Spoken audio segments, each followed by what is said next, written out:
What happens when an empire meets its breaking point? In 1942, two armies clashed in a ruined city by the Volga River, and the fate of the world turned in the smoke.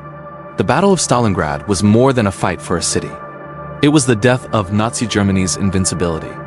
Every street became a grave, every building a fortress. Stay with us and subscribe to uncover how the siege, the storm, and the surrender at Stalingrad shattered Hitler's dream of conquest.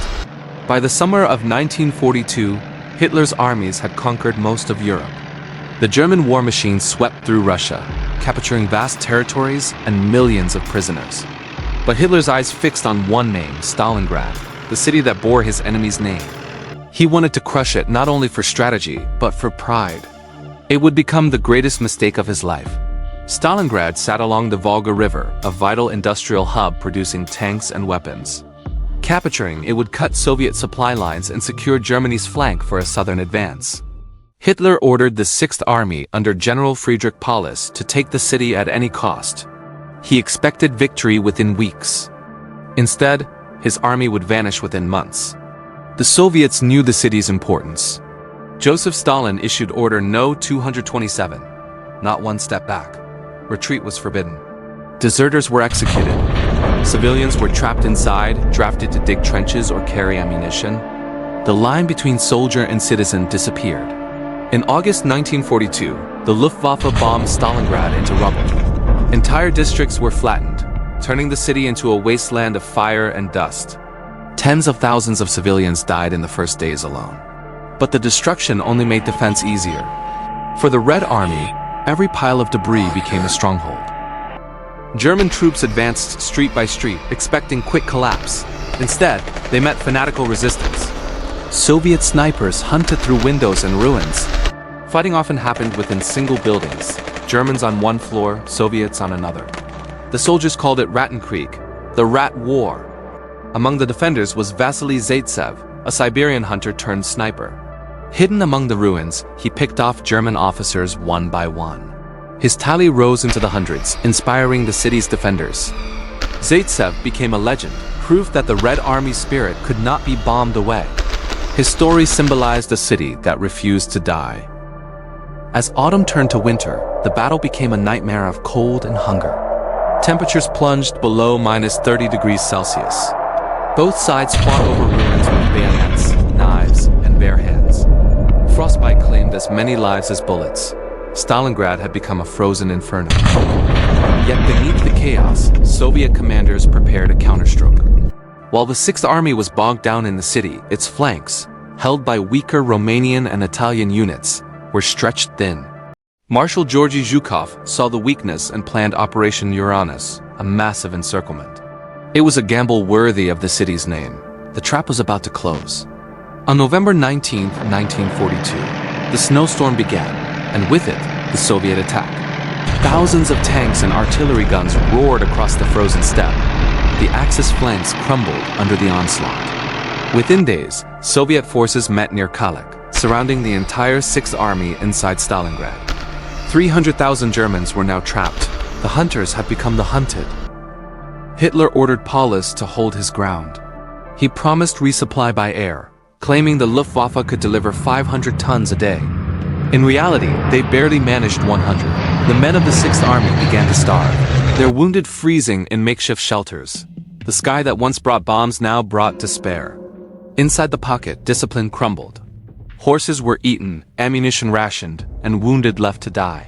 Letters from home were filled with hopeless optimism. Hold fast. The Führer will save you, but no rescue came. The city that bore Stalin's name was now a tomb for Hitler's pride. Outside the encirclement, Field Marshal Erich von Manstein attempted a relief operation, Operation Winter Storm. His tanks came within 50 kilometers of the trapped army. But Paulus, obeying Hitler's orders, refused to break out. Manstein withdrew. The door slammed shut forever. Obedience had sealed their fate. By January 1943, the 6th Army was collapsing. Soldiers burned furniture for warmth, ate bread made from sawdust, and fought over scraps. Frostbite blackened limbs, and the smell of death filled the ruins. Soviet loudspeakers broadcast surrender offers, promising mercy. Few believed them, but some no longer cared. On January 31, 1943, Paulus finally surrendered. He became the first German field marshal ever captured alive. Hitler raged, declaring, "No German field marshal shall ever surrender." But Paulus chose reality over loyalty. He told his captors, "I have no intention of shooting myself for that Austrian corporal." The battle ended officially on February 2, 1943.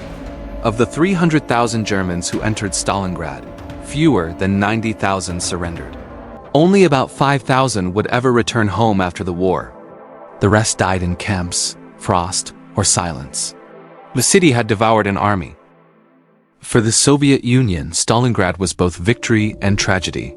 Over 1 million Red Army soldiers were killed, wounded, or missing. Civilians starved in basements, and entire neighborhoods ceased to exist. Yet the victory restored hope, proof that Hitler could be beaten. The tide of war had turned on the banks of the Volga. The psychological impact was enormous. Across Europe, Axis morale collapsed. In Germany, quiet grief replaced triumphalism. Hitler no longer trusted his generals and took direct control of strategy. The Wehrmacht's aura of invincibility was gone forever. Stalingrad became the scar that never healed. In propaganda, both sides mythologized the battle. Soviet posters showed Stalingrad as a symbol of resistance, the motherland's heart. German media tried to spin it as heroic sacrifice, but no words could hide the disaster. For soldiers, it wasn't glory, it was survival, or nothing. History would remember the suffering more than the strategy. The ruins of Stalingrad looked like another planet. Piles of bricks replaced streets. Rivers of ice ran where houses once stood. Children scavenged among the debris for food or warmth. Yet amid the ashes, life stirred. Factories reopened within months. Stalingrad was wounded, but alive. Years later, Soviet veterans recalled the city not as a triumph but as a graveyard. One wrote, "We did not win Stalingrad. We endured it." Their endurance broke the Nazi war machine piece by piece. For them, victory was not joy, it was survival through hell. And hell had an address. The lessons of Stalingrad changed warfare forever. Urban combat became the new nightmare. House-to-house fighting, close quarters, no front lines. Generals studied the battle for decades, learning how not to repeat it. The human cost became the measure of modern war. Technology had met the limits of endurance. For the Germans, Stalingrad marked the beginning of the end. Their armies began a slow, relentless retreat westward. From Kursk to Normandy, defeat followed defeat. The Eastern Front had swallowed Hitler's dreams whole. No amount of ideology could resurrect them. In post-war Germany, survivors of Stalingrad became ghosts in their own country. Many were silent, unable to speak of what they saw. Their letters, found decades later, tell of despair and disbelief. One wrote, "We are not soldiers anymore. We are witnesses." Stalingrad had turned warriors into memorials. The Soviets rebuilt Stalingrad into Volgograd, but the old name still carries power. Each year, veterans gather at the Mamayev-Kurgan Memorial, where a colossal statue of the Motherland Calls towers over the city. Beneath her feet lie tens of thousands of fallen soldiers. The silence there is heavier than any speech. It is the sound of history itself. Strategically, the victory gave the Allies hope. It proved that Hitler's empire was breakable.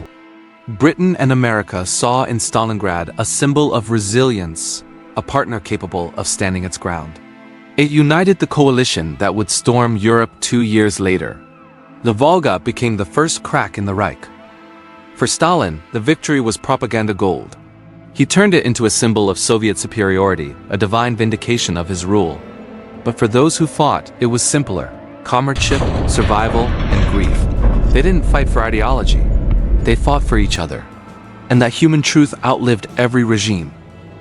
Historians still debate the numbers, but not the outcome. Nearly 2 million people died in 6 months: soldiers, civilians, the lost and forgotten. The Volga River ran red, and winter carried the echo of endless guns. No victory in history came at such a price.